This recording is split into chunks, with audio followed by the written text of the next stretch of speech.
భారతదేశంతో సహా ప్రపంచంలోని అనేక దేశాలలో ప్రసిద్ధ హిందూ దేవాలయాలు ఉన్నాయి. పొరుగు దేశమైన నేపాల్ హిందూ దేశం అనేది మనందరికీ తెలిసిన విషయమే. ఈ దేశంలో కూడా అనేక పురాతన ప్రసిద్ధ దేవాలయాలు ఉన్నాయి.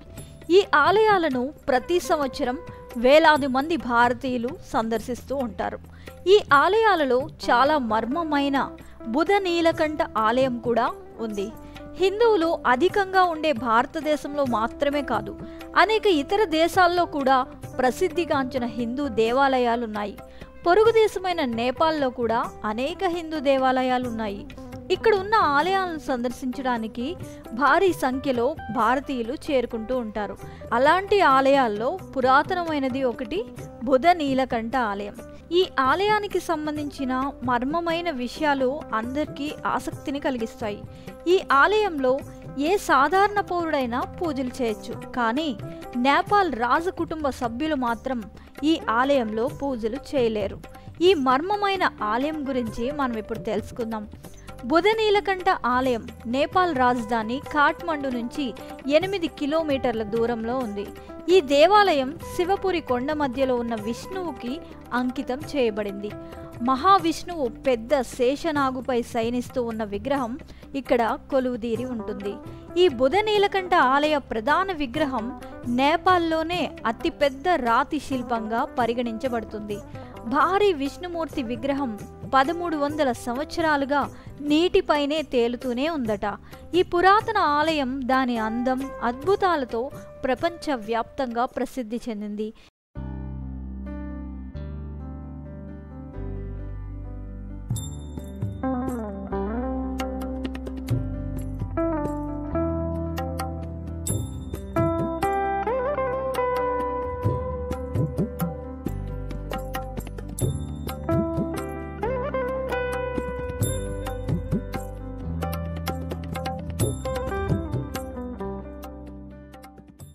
ఈ ఆలయం రాజకుటుంబానికి శాపగ్రస్తమైందని చెబుతుంటారు. శాప భయంతో రాజకుటుంబం బుధ నీలకంఠ ఆలయాన్ని సందర్శించదట. ఈ ఆలయంలో ప్రతిష్ఠించబడిన విష్ణువు విగ్రహాన్ని రాజకుటుంబానికి చెందిన ఎవరైనా సందర్శిస్తే ఆ రాజకుటుంబానికి ఉన్న శాపంతో పూజలను చేసిన వారు చనిపోతారని నమ్ముతారు. ఈ కారణంగా రాజకుటుంబానికి చెందిన కుటుంబ సభ్యులు ఈ ఆలయాన్ని సందర్శించరట, పూజలు చేయడానికి కూడా వెళ్ళరు. అయితే రాజకుటుంబం పూజించడానికి ఆలయంలో విష్ణువు 2వ సారూప్య విగ్రహాన్ని అయితే ఏర్పాటు చేశారు. బుధ నీలకంఠ ఆలయంలో విష్ణువు నీటి కొలంలో 11 తలల శేషనాగుపై నిద్రిస్తున్న భంగిమలో ఉంటారు. ఆ విగ్రహాన్ని ఒకే రాతిపై చెక్కారు. పాల సముద్రంలో విష్ణువు శయనించి ఉన్నట్లే కనిపిస్తూ ఉంటుంది.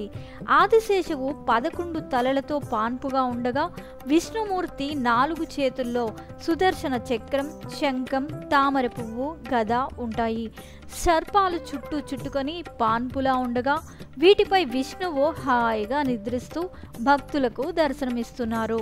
ఒక ప్రసిద్ధ పురాణం ప్రకారం ఈ ప్రదేశంలో ఒక రైతు పనిచేసేవాడట.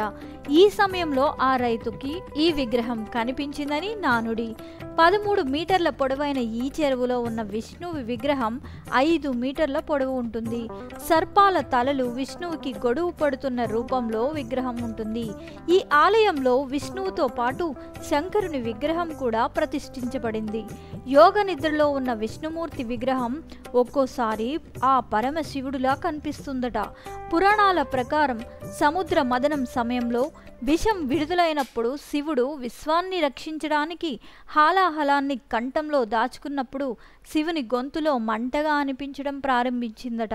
ఆ వేడి తాళలేక శివుడు తన త్రిశూలంతో పర్వతాన్ని కొట్టి నీటిని బయటకు తీశాడట.